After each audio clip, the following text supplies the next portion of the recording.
Hello बच्चों, आज हम लेके आए आपके लिए कुछ और नए क्वेश्चंस परसेंटेज से रिलेटेड। तो चलिए स्टार्ट करते हैं। सबसे पहले पहला क्वेश्चन, कॉन्सोनेंट शब्द में स्वरों की संख्या का प्रतिशत, इसमें व्यंजनों की संख्या के प्रतिशत कितने प्रतिशत कम है, हमें ये पूछा गया है। तो हम आगे इस वर्ड को ध्यान से देखें तो इसमें कितने स्वर है और कितने व्यंजन है वो चीज हम ध्यान से देखते हैं। स्वर हम जानते हैं ए, ई, आई, ओ, यू होते हैं। तो इसमें स्वर कितने हैं? 1, 2, 3 स्वर है हमारे पास 3। और व्यंजन कितने बचेंगे फिर हमारे पास, क्योंकि टोटल इसमें 9 अक्षर है तो इसमें हमारे पास बचेंगे 6। अब हमें इनका प्रतिशत देखना है। तो स्वर का प्रतिशत हम ध्यान से, हमारे पास 3 स्वर है, कितने में से? 9 में से। और इसका प्रतिशत निकालेंगे तो ये हमारे पास बनेगा 33.33%। और इसका प्रतिशत निकालेंगे तो हमारे पास बनेगा 66.66%।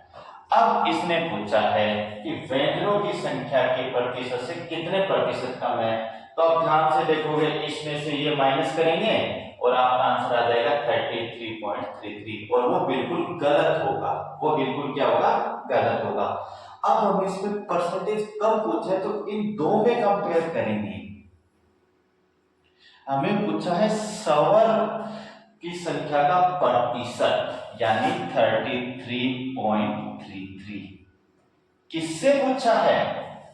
व्यंजनों की संख्या से, यानी वो हमारा कितना है? 66.66। और इसका हम निकालेंगे तब जाके हमारा आंसर आएगा 50%। तो इसमें जो हमारा करेक्ट आंसर होगा वो 50% होगा। वो कितना होगा हमारा? 50%। ठीक है, तो ये हमारा फर्स्ट क्वेश्चन का आंसर होगा।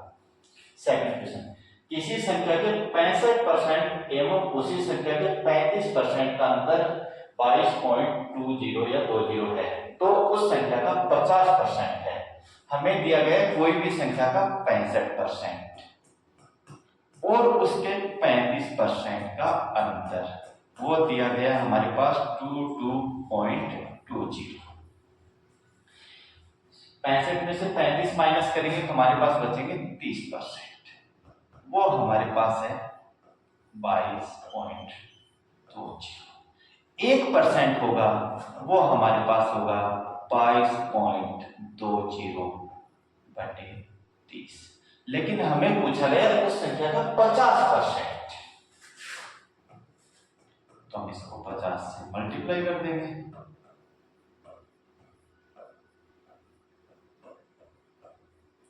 एक जीरो से एक जीरो कैंसिल आउट। इसमें अगर हम देखेंगे 2, 4, 6 तो ये 3 से डिवाइड होगा। 3 7 जा और 0.47.4। और जब 7.4 को हम 5 से मल्टीप्लाई करेंगे तो हमारा आंसर आएगा 37। तो इसमें हमारा करेक्ट आंसर होगा वो होगा हमारा 37। अब हम चलते हैं थर्ड क्वेश्चन पर। यदि दो संख्याएं एक तीसरी संख्या से क्रमशः 30% तथा 40% अधिक है तो दूसरी से पहले संख्या का प्रतिशत कितना होगा। हमें यहाँ पे 3 संख्याओं के बारे में जानकारी दी गई है, तो हम लिख देते हैं फर्स्ट, सेकंड और थर्ड।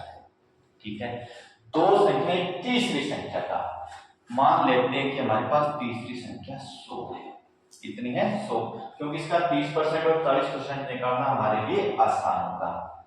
तो इसने बोला यदि दो संख्या एक तीसरी संख्या से क्रमशः 30% तथा 40%, पहली है वो 30% अधिक है, तो 100 से अगर मैं 30% अधिक की बात करूंगा तो वो 130 बनेगा। और अगर इसी 100 से अगर मैं 40% अधिक की बात करूंगा तो वो 140 बनेगा। अब हम आगे देखते हैं। तो इसने पूछा दूसरी से पहले संख्या का प्रतिशत कितना होगा, यानी हमें पहले का पूछा है। तो पहली संख्या कितनी है हमारे पास? 130। किससे कंपेयर करना है हमें? दूसरी से। जिससे कंपेयर करके उसको नीचे लिखेंगे और मल्टीप्लाई बाई 100%। यहाँ से ये हमारे पास 1 0 से 1 0 कैंसिल आउट हो गया, ये ओवरऑल हमारा बनेगा 1300 अपॉन 14। अब इसमें हम डिवाइड करेंगे, जब 49 जा 126 होता है, तो यहाँ से अगर हम ध्यान से देखेंगे तो हमारा समथिंग कोई 9 आएगा और फिर हमारे पास 2 बचेगा, 14 2 जा 28, यानी हमारा जो आंसर होगा वो 92 पॉइंट समथिंग होगा। अब हम ऑप्शन को ध्यान से देखते हैं और इनमें हमारे पास एक ऑप्शन ऐसा है जो 92 से शुरू होता है, तो इससे हमारा आंसर आ जाएगा 92 6/7%। ये पर पॉइंटों में आएगा, लेकिन हमारे पास ऐसा कोई ऑप्शन ही नहीं है जिससे हमारे कोई क्रॉस हो यहाँ, तो ये हमारा करेक्ट आंसर होगा। टाइम सेविंग भी जरूरी है। नेक्स्ट क्वेश्चन, यदि x y से 10% अधिक है तो y x से कितने प्रतिशत कम है? एक हमारे पास x है और एक y है। इसने बोला है x है वो y से 10% अधिक है, y को मैं 100 अज्यूम कर लेता हूं, तो ये हमारे पास x कितना होगा 110 होगा। अब इसने पूछा है y है वो x से कितने प्रतिशत कम है। ध्यान से देखो, y है वो x से 10 कम है, कितने पे 110 पे, और मल्टीप्लाई बाई परसेंटेज से कर देंगे 100% से, ये 0 से 0 कैंसिल आउट, यानी 100/11। हमारा आंसर क्या आ जाएगा 91/11%। एक मेथड तो ये होता है इसका। दूसरा मेथड हम ऐसा भी देख सकते हैं, 10% का मतलब क्या होता है? 10% का मतलब होता है 1/10। ये हमें बताया हुआ था, ये हमारा हमेशा हम मूल मान लेते हैं और ये हमारा परसेंटेज रिजल्ट होता है।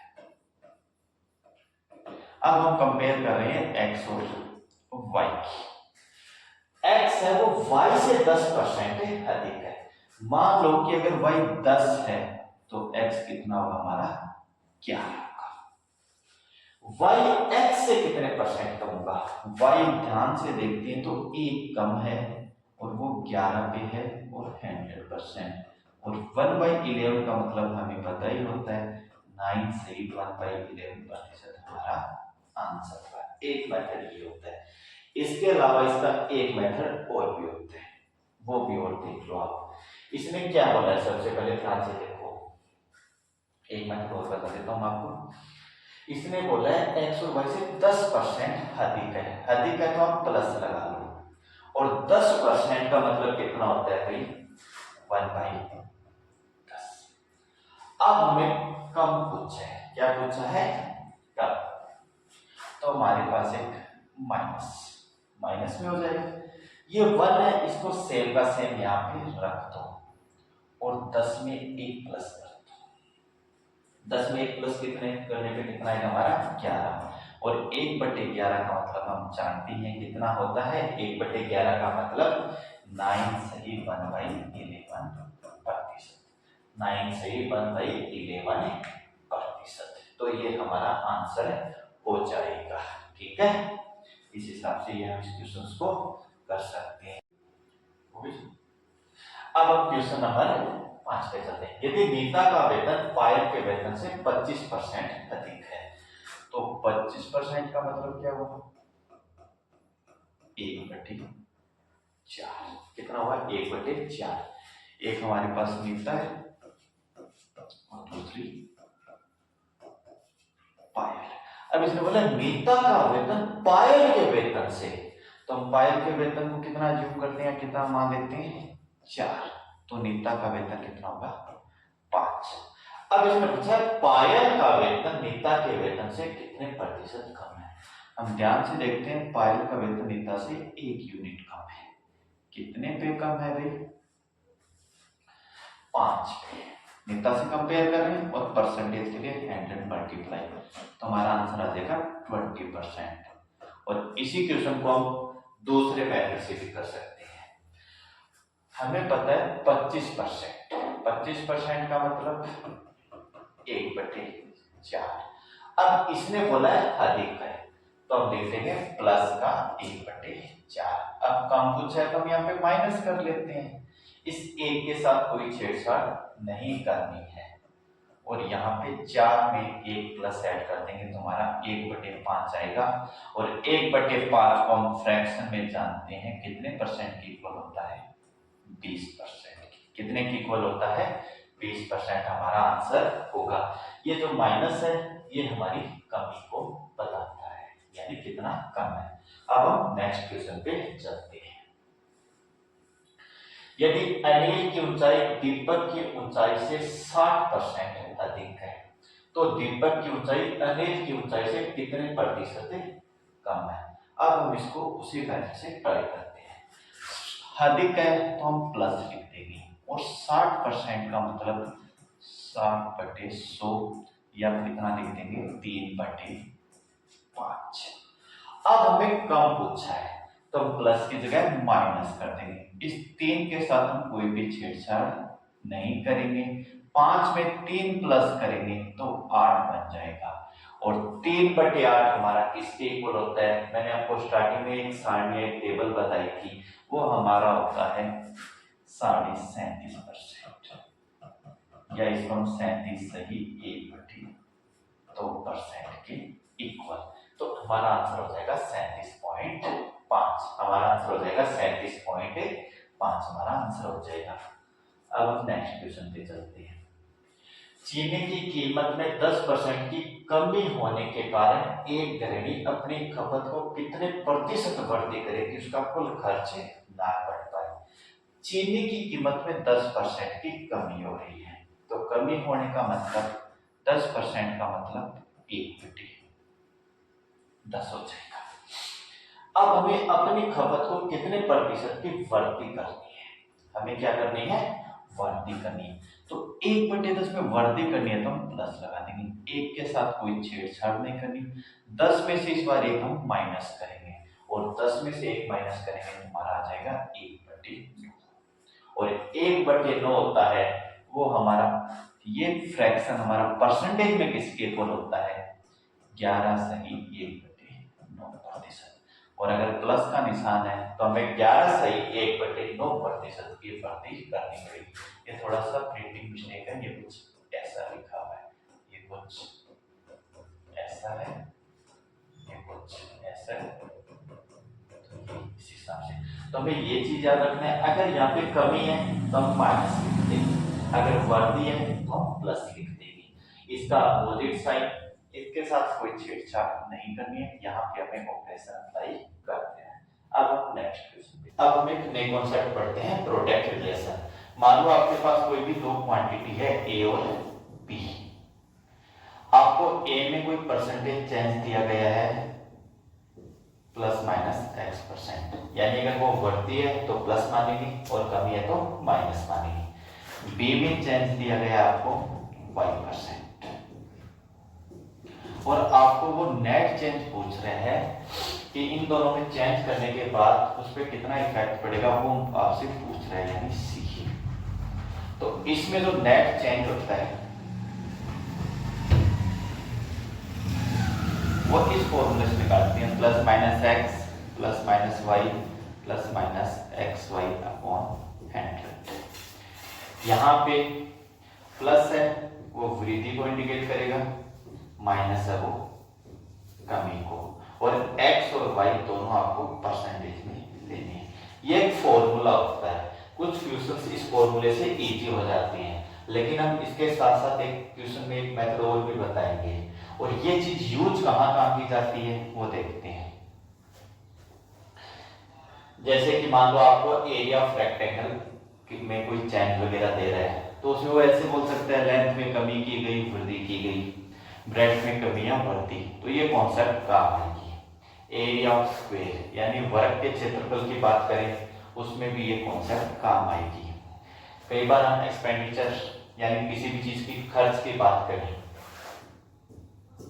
तो उस तरीके से निकालते हैं कि उसका मूल्य कितना है और उसकी खपत कितनी हो रही है। या कई बार हम बात करें इनकम ऑफ सिनेमा की आय वगैरह, तो उसमें ये देखेंगे उसमें नंबर ऑफ ऑडियंस यानी दर्शक कितने हैं और जो टिकट है उसका मूल्य कितना है। यह बात करें टोटल वेजेस यानी कुल मजदूरी की बात करें तो हम ये देखेंगे पर हेड वेजेस। पर हेड वेजेस का मतलब भी एक इंसान को कितनी मजदूरी दी जा रही है और नंबर ऑफ वर्कर यानी काम करने वाले मजदूरों की संख्या कितनी है। या हम बात करें सक्सेसिव इंक्रीमेंट या डिक्रीमेंट की यानी लगातार या क्रमिक, इसको कई बार हम क्रमिक भी बोल सकते हैं, वृद्धि या कमी की बात करें। जैसे कई बार बोल दिया जाएगा एक राशि उसको 20% बढ़ाया गया फिर दोबारा 20% बढ़ाया गया, तो इन सारी चीजों में ये चीज हमें काम में आएगी। ये कॉन्सेप्ट बहुत बार पूछी जाती है और मोस्टली ये दोनों चीजें भी बहुत बार पूछी जाती है। अब हम इसके बेसिस का क्वेश्चन ट्राई करते हैं। हमें दिया गया कि आयत की लंबाई और चौड़ाई में 10% और 20% की वृद्धि की जाती है। अब लंबाई और चौड़ाई में वृद्धि की गई तो लंबाई में कितनी वृद्धि की गई 10% की और चौड़ाई में 20% की।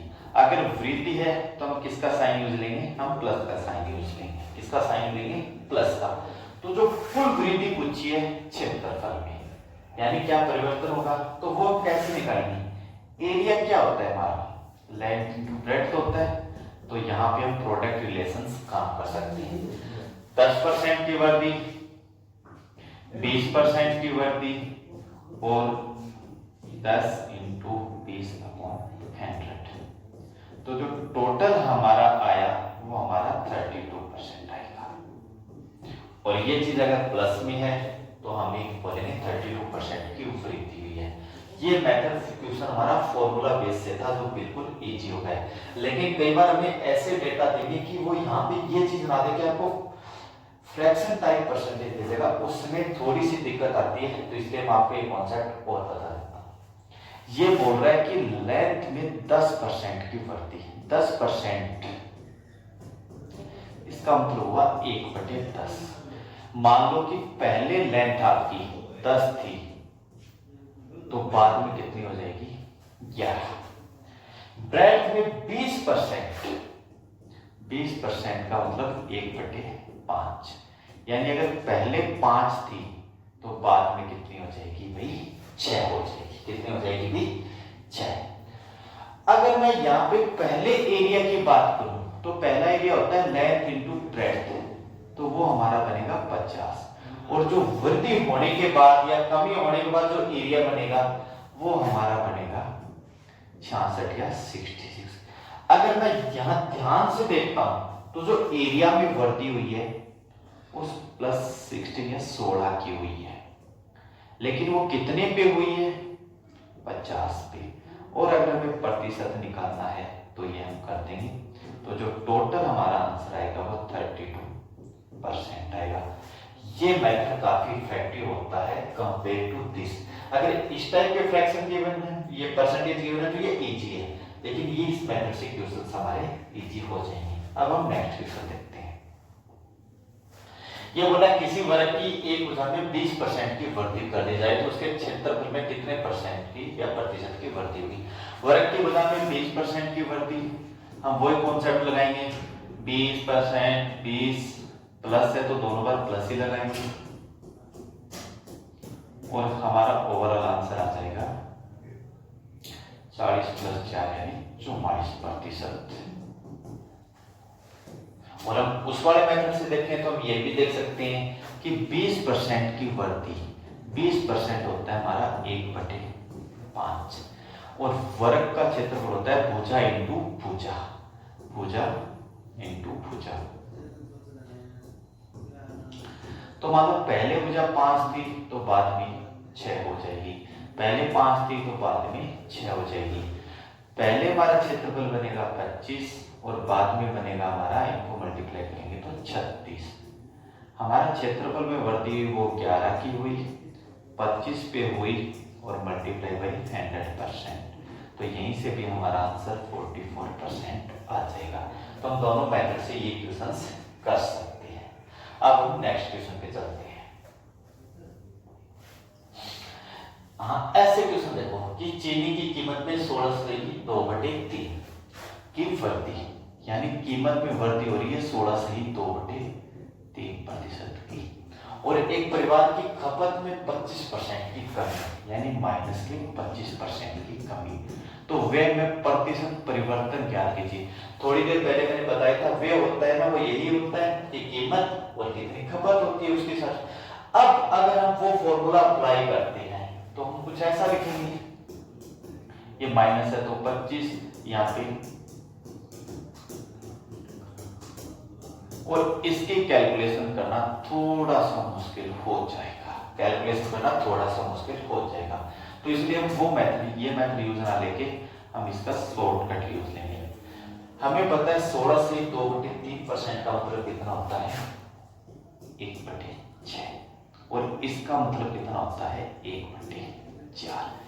मान लो कि पहले कीमत उसकी 6 थी, ये ओल्ड और ये न्यू, ओल्ड और न्यू। पहले कीमत 6 थी तो बाद में कितनी हो जाएगी 7, और खपत पहले मान लो 4 थी तो बाद में कितनी हो जाएगी 3। अब हमें पता है वे क्या होता है, अगर कीमत और खपत इनका मल्टीप्लाई होता है तो ये हमारा 24 बनेगा और ये हमारा 21 बनेगा। यहां से यहां तक हम देखते हैं तो कितने की कमी हुई है 3 यूनिट, यानी 3 यूनिट की कमी हुई है, 24 पे हुई है, और परसेंटेज के लिए 100% से मल्टीप्लाई, और यहां से इसमें इसका डिवाइड करेंगे तो हमारा आंसर आएगा 12.5%। इस बार हमारे कमी आई है, लेकिन इसमें हमें कमी या बढ़ती नहीं दी, हमें तो परिवर्तन पूछा है तो हम बता देंगे 12.5% हमारी कमी हुई है। कई बार आपके ऑप्शन ऐसे भी हो सकते हैं इतनी कमी इतनी बढ़ती, तो उस केस में भी ये ध्यान रखना है कि जो नई वैल्यू आ रही है वो पुराने वाले से कम है या ज्यादा है। अब हम नेक्स्ट क्वेश्चन ट्राई करते हैं। सिनेमा टिकट की बिक्री में 57 से 1/7% की वृद्धि, यानी 57 से 1/7% की वृद्धि, तो मैं प्लस लिख दूंगा, और टिकट की कीमत में 16 से 2/3 की वृद्धि, जो टिकट है वो 16 से 2/3 की। अब हमें पता होना चाहिए 57 से 1/7% होता है ना, वो फ्रैक्शन में 4/7 के होता है, और ये हमारा अभी हमने देखा था 1/6 के होता है। तो उसके राजस्व में यानी उसको जो इनकम वगैरह हुई थी उसमें चेंज बताना है। तो इतना तो हमें फिक्स पता है कि इसमें भी वृद्धि हो रही है और इसमें भी वृद्धि हो रही है, तो आय तो हमारी बढ़ेगी। अब हम वही मेथड देखेंगे। पहले हमारा अगर 7 था टिकट की बिक्री, तो बाद में कितनी हो जाएगी वृद्धि होने के बाद 11। पहले हमारी टिकट की कीमत 6 थी तो बाद में कितनी हो जाएगी हमारी 7। तो जो टोटल इनकम होती है वो यहां से हमारी बनेगी 42 और यहाँ पे हमारी बनेगी 77। ध्यान से देखते हैं तो यहाँ पे +35 यूनिट बढ़ रहा है। कितने पे बढ़ रहा है, जो हमारा पुराने वाला था 42 पे, और इंटू 100%। अब इसको हम करते हैं 7 5 जा और 7 6 जा। अब इसको हम ध्यान से देखते हैं तो ये और भी मल्टीप्लाई हो जाएगा 500/6, 6 8 जा 48, 6 3 जा 18, और ये 2/6 बनेगा, वो कैंसिल आउट होके 1/3 हो जाएगा हमारा। तो इसमें हमारा ये ऑप्शन करेक्ट होगा। तो इस हिसाब से हम ऐसे क्वेश्चंस को कर सकते हैं। अगर हमें फ्रैक्शन और परसेंटेज के बीच में रिलेशन पता है, वृद्धि है तो हम प्लस कर देंगे, और अगर कमी है तो हम माइनस कर देंगे। अब हम नेक्स्ट क्वेश्चन देखते हैं। एक आयत की लंबाई 37.5% बढ़ गई है। लंबाई कितनी बढ़ी हुई 37.5%। वो फ्रैक्शन में कितना होता है 3/8, और उसकी चौड़ाई 20% कम हो गई। चौड़ाई कितनी कम हो गई, कम हो गई है तो माइनस का 20% यानी 1/5। तो उसके क्षेत्रफल में प्रतिशत परिवर्तन। वही मेथड, अगर हम पहले लेंथ की बात करें, पहले 8 थी तो फिर 11 हो जाएगी, और ब्रेड पहले 5 थी तो उसमें कमी करने के बाद 4 हो जाएगी। अगर हम एरिया की बात करें या क्षेत्रफल की बात करें तो 8 5 40 और 11 को 4 से मल्टीप्लाई करेंगे तो हमारा 44 आएगा। हम ध्यान से देखते हैं एरिया बढ़ रहा है या कम हो रहा है, तो हमारा +4 यूनिट यहाँ पे बढ़ रहा है। 4 यूनिट कितने पे बढ़ रहा है? 40 पे, और मल्टीप्लाई बाई 100%। तो ये ध्यान से देखते हैं, हमारा आंसर 10% आएगा, और प्लस का आया तो हम बोल सकते हैं 10% की वृद्धि हुई है। तो ये कुछ कॉन्सेप्ट थी जो प्रोडक्ट रिलेशंस पे आधारित है। ऐसे क्वेश्चन ऑलमोस्ट लगभग एग्जाम में पूछे जा सकते हैं। और अगर हमें ये फ्रैक्शन और इसमें परसेंटेज और फ्रैक्शन में रिलेशन पता है तो ये क्वेश्चन हम चुटकियों में सॉल्व कर सकते हैं। अब नेक्स्ट क्वेश्चन देखते हैं। हाँ, ये कुछ क्वेश्चंस होते हैं जो हमें हमारे एग्जाम बेस्ड होते हैं या ऐसे। तो इसमें एक चीज हमें याद रखनी होती है कि कोई भी टोटल एग्जाम होता है ना, वो हम 100% का मानते हैं। वो मार्क्स में जितने के इक्वल होता है वो हमें कोई इंफॉर्मेशन गिवन होगी, लेकिन परसेंटेज में वो 100% का होता है। अब इसने बोला कि एक परीक्षा में उत्तीर्ण होने के लिए 35% अंक लाने होते हैं, यानी हमें उस एग्जाम को पास करने के लिए बस 35% तो अंक की जरूरत होगी। एक अभ्यर्थी को 40 अंक मिले, मान लो कोई भी स्टूडेंट है,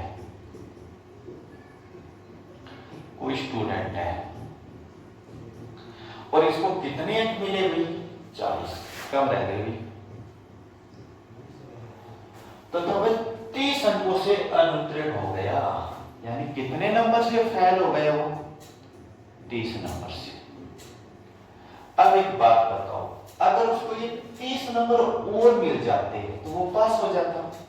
तो यानी उसको पास होने के लिए जो टोटल नंबर चाहिए थे ना, वो 40 तो उसके आए, और 30 ये फेल वाले और आ जाते ना, तो 70 नंबर चाहिए थे।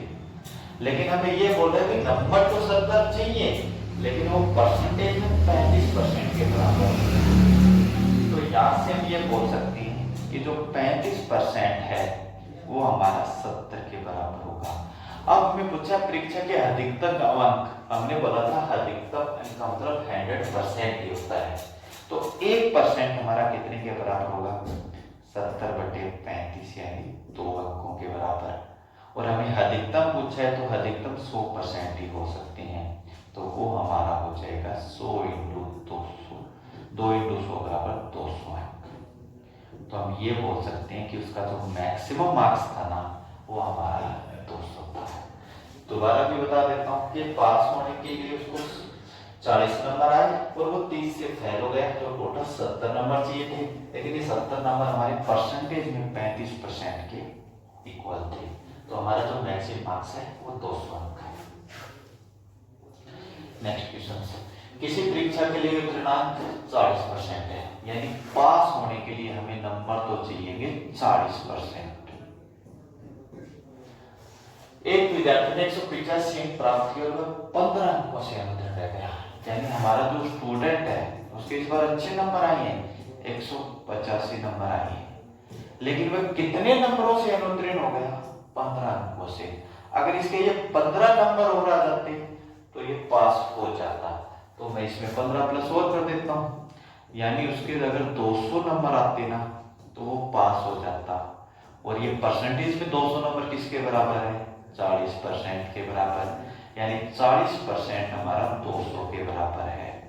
तो 1% हमारा होगा 200/40, और हमें पूरा मैक्सिमम पूछा है तो हम 100% की बात कर सकते हैं, तो वो हमारा होगा 200/40 × 100, और ये हमारा मैक्सिमम मार्क्स हो जाएगा 500 अंक। यानी उसको जो मैक्सिमम मार्क्स थे वो हमारे 500 थे, यानी 500 अंक का पेपर था, उसके 185 आ गए, अगर 15 और आ जाते तो पास हो जाता। अब नेक्स्ट क्वेश्चन देखते हैं। एक परीक्षार्थी ने 30% अंक प्राप्त किए और वह 108 अंकों से अनुत्तीर्ण रहा। दूसरे परीक्षार्थी ने 52% अंक प्राप्त किए और जो उत्तीर्ण होने के लिए आवश्यक अंकों से 24 अधिक है। उत्तीर्ण होने के लिए कम से कम कितने प्रतिशत अंक चाहिए? इस बार हमारे पास 2 स्टूडेंट हैं, एक हम ये मान लेते हैं और दूसरा स्टूडेंट हमारे पास ये है भी, इसकी आंखें भी है, ठीक है। अब पहले स्टूडेंट की बात करते हैं, इसको अंक कितने मिले भाई? 30%। और वह 108 अंकों से अनुत्तीर्ण रह गया। चलो कोई बात नहीं, ये 108 अंकों से फेल हो गया, ठीक है भाई। दूसरे परीक्षार्थी को 52% अंक, ये इंटेलिजेंट है, ये दूसरा परीक्षार्थी है, ठीक है। जो उत्तीर्ण होने के लिए आवश्यक अंकों से 24 अधिक है। भाई ये तो 24 ज्यादा लिया या नंबर पास होने के अलावा मेरिट में आने का प्लान था। अब हमें पूछा है कि उत्तीर्ण होने के लिए कम से कम कितने प्रतिशत अंक चाहिए। मान लो कि मैं ऐसे समझाऊंगा आपको कि यहां पे हमारा पासिंग मार्क्स है,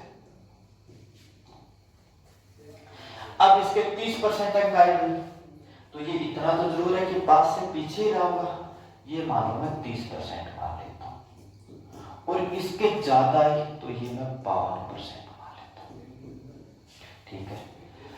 अगर ये इतना गैप कवर कर लेता, अगर ये इतना गैप कवर कर लेता तो ये पास हो जाता, लेकिन ये गैप कितने के बराबर है? हमारे 108 के बराबर, क्योंकि 108 अंकों से फेल हो गया था, और इसने इससे इतना ज्यादा नंबर लेके आया है, लेकिन ये गैप हमारा कितने के बराबर है? ये वाला गैप हमारा 24 के बराबर है, तभी तो इसके 52% पड़े। तो यानी ये जो टोटल हमारा यहां से लेकर यहां तक का जो डिफरेंस है वो हमारा 132 अंकों का है। लेकिन अगर इसी की मैं परसेंटेज में बात करूं ना, तो वो हमारा 22% का है। कितने परसेंट का है? हमारा 22% का। तो अब मैं ध्यान से देखता हूं कि जो 22% है ना हमारे, वो अंकों में किसके बराबर आ रहे हैं? 132 के। तो 1% हमारा किसके बराबर आ जाएगा? 132/6, सॉरी 132/22, तो हमारा 6 अंक के बराबर आ गया, यानी वो 6 अंक का हमारा 1% बन रहा है। तो इसमें कितने अंक फालतू प्राप्त किए? 24 अंक। तो क्या मैं ये बोल सकता हूं इसमें हमारे 4% अंक क्या किए? एक्स्ट्रा आए या ज्यादा आए। अगर इसके 4% कम आ जाते तो ये पूरा पूरा पास होता, और इसने भी यही पूछा है कि पास होने के लिए कितने अंक चाहिए, तो हम 52 में से ये एक्स्ट्रा कर देंगे, हमें पास होने के लिए 48% चाहिए। या हम ऐसे भी देख सकते हैं कि इसके 108 अंक ज्यादा है, 108 अंक ज्यादा है तो 6 का इसमें अगर हम भाग देंगे तो वो हमारे 18% बनेंगे। यहाँ से हमारे कितने बनेंगे? 18%। इसके 18% आ जाते तो ये पास हो जाता, और अगर हम 30 में 18 प्लस करते हैं तो भी हमारा आंसर 48% बनता है। तो यहाँ पे हमारा ये 48% है। तो ये हमारे कुछ क्वेश्चंस थे, जो कुछ क्वेश्चन प्रोडक्ट के लिए सकते थे और कुछ अंकों वगैरह पे थे। तो इसमें भी ये भी ध्यान रखना है कि कोई भी चीज टोटल परसेंट में होती है वो 100% के लिए होती है, इस हिसाब से कैलकुलेशन कर लेंगे। Thank you.